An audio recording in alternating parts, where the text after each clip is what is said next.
சீமானின் அணுகுமுறையிலே சில தவறுகள் இருக்கின்றன. அதனாலே அந்த தவறுகளிலே இருந்தெல்லாம் தன்னையும் தன்னுடைய கட்சியையும் காப்பாற்றிக் கொள்ள வேண்டியது அவருடைய கடமை ஆகின்றது.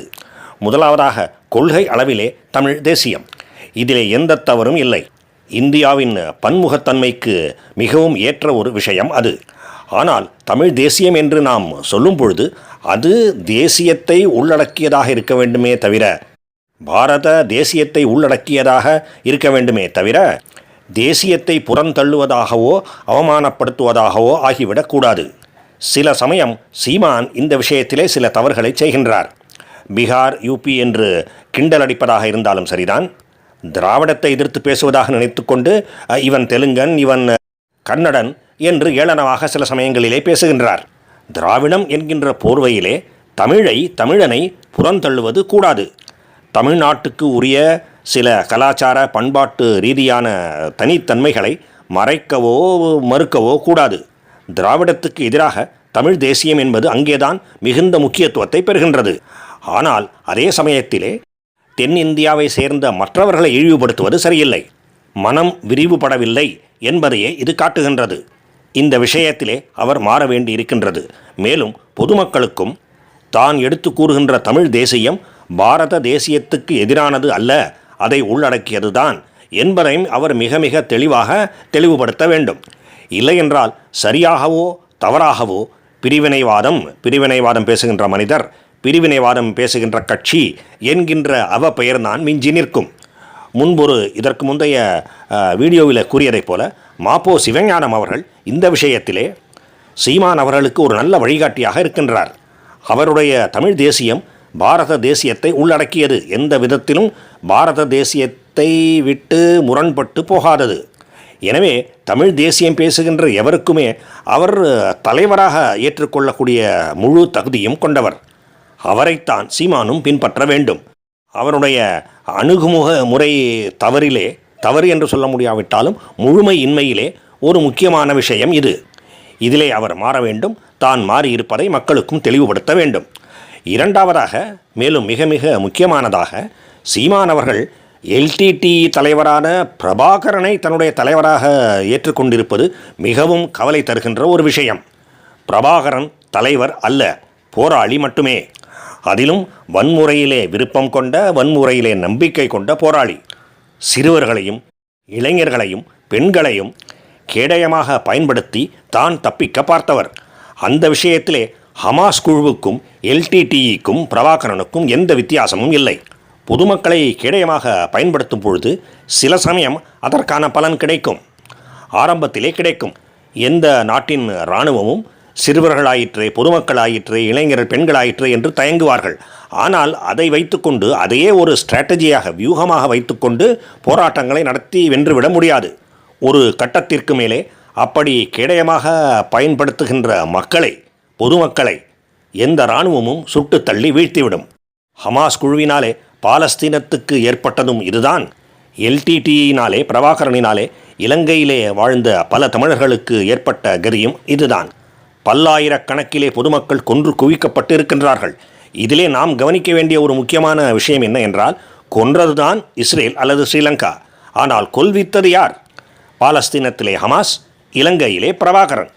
அப்படி தங்களுக்காக போராட்டத்திலே, வன்முறை போராட்டத்திலே நம்பிக்கை இல்லாத பொதுமக்கள் கூட கொத்து கொத்தாக மடிவதை ஹமாஸ் கண்டுகொள்ளவில்லை.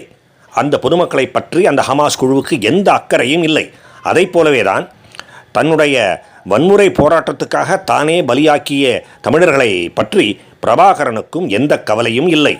தன்னுடைய இனத்தை தானே கொல்வித்தவர் அவர். சீமானின் ஆதரவாளர்களுக்கு, பிரபாகரனின் ஆதரவாளர்களுக்கு இதையெல்லாம் கேட்பதற்கு மிகவும் கசப்பாக இருக்கும். ஆனால் உண்மை என்று ஒன்று இருக்கின்றது, என்ன நடந்தது என்று ஒன்று இருக்கின்றது. அதை யாரும் மறுத்துவிட முடியாது. எனவே பிரபாகரன் தன்னுடைய தலைவன் என்கின்ற நிலைமையில் இருந்து, ஒரு அபாயகரமான நிலைமையில் இருந்து சீமான் தன்னைத்தானே முற்றிலும் விடுவித்து கொள்ள வேண்டும். தன்னுடைய கட்சியையும் விடுவிக்க வேண்டும். அதற்கு பதிலாக மாப்போசியை தன்னுடைய தலைவனாக ஏற்றுக்கொள்ளலாம் என்பது என்னுடைய கருத்து. மாப்போசிக்கு பதிலாக வேறு யாராவது சிறந்த தலைவர் இருக்கின்றார் என்று சீமான் நினைத்தால் அவரை ஏற்றுக்கொள்ளலாம்.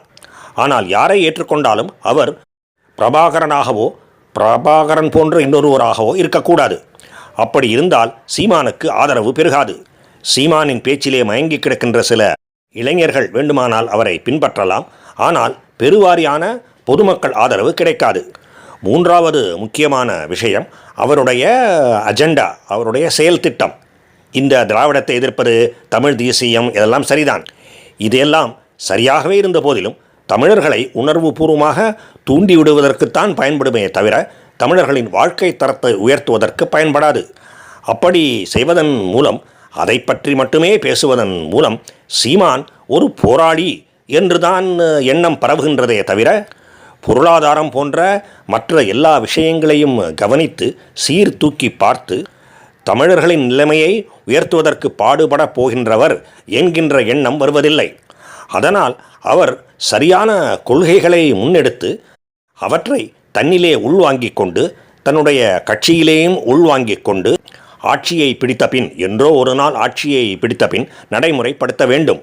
அப்படி செய்யப் போகின்றேன் என்பதை இன்றே அறிவிக்க வேண்டும்.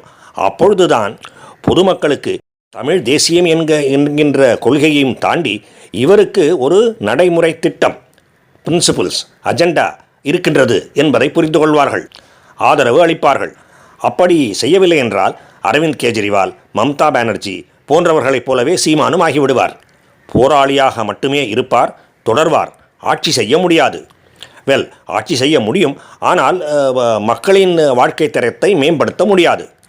செயல் திட்டம் என்ன என்பது இரண்டாம் பட்சம். ஆனால் செயல் திட்டம் என்று ஒன்று இருந்தே தீர வேண்டும். உதாரணமாக பிஜேபி வலதுசாரி பொருளாதார கொள்கையை கொண்டது. ஆனால் அதற்காக அவர்கள் இலவசங்களை முழுவதுமாக எதிர்ப்பதில்லை, இலவசமாக உணவுப் பொருட்களை அளிப்பதை எதிர்ப்பதில்லை. இன்ஃபேக்ட் தாங்களே செய்கின்றார்கள். கொரோனா போன்ற காலங்களிலே இலவசமாக மருந்துகளையும் அளிக்கின்றார்கள். ஊரக வேலைவாய்ப்பு திட்டம் போன்ற திட்டங்களையும் அவர்கள் புறம் தள்ளவில்லை, தொடர்ந்து நடத்தி கொண்டுதான் இருக்கின்றார்கள்.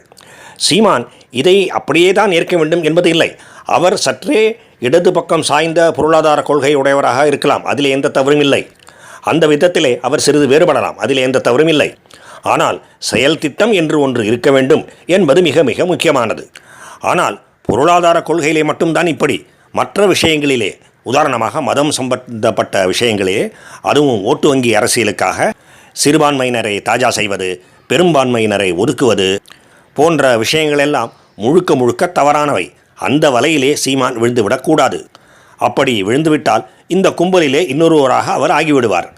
இவ்வாறாக இந்த விஷயங்களிலே எல்லாம் அவர் மாறினால் மட்டும்தான், மற்றும் அந்த விஷயங்களிலே தான் அடிஷனல் எம்பசிஸ், கூடுதல் அழுத்தம் கொடுத்து செயல் திட்டங்களை அமைக்கின்றேன் என்பதையும் பொதுமக்களுக்கு எடுத்து உரைத்தால்தான் மக்களிடையே அவருக்கு ஆதரவு கூடும். உணர்ச்சிகளை மட்டுமே தூண்டிவிட்டு பிழைப்பது என்பது ஒரு நீண்டகால செயல் திட்டமாக இருக்கவே முடியாது. எந்த விதமான நல்ல பலனையும் அது தமிழர்களுக்கு தராது. காலம் செல்ல செல்ல அவருடைய அணுகுமுறையிலே முதிர்ச்சி மேலும் மேலும் நன்கு ஏற்பட இந்த விஷயங்களையெல்லாம் அவர் நன்றாக சரி செய்து கொள்வார். நல்ல கொள்கையையும் நல்ல தலைவரையும் நல்ல செயல் திட்டங்களையும் ஏற்றுக்கொள்வார் என்று நம்புவோம். இப்பொழுதைக்கு அவ்வளவுதான் சொல்ல முடியும். வாழ்க பாரதம். ஜெய் ஹிந்த்.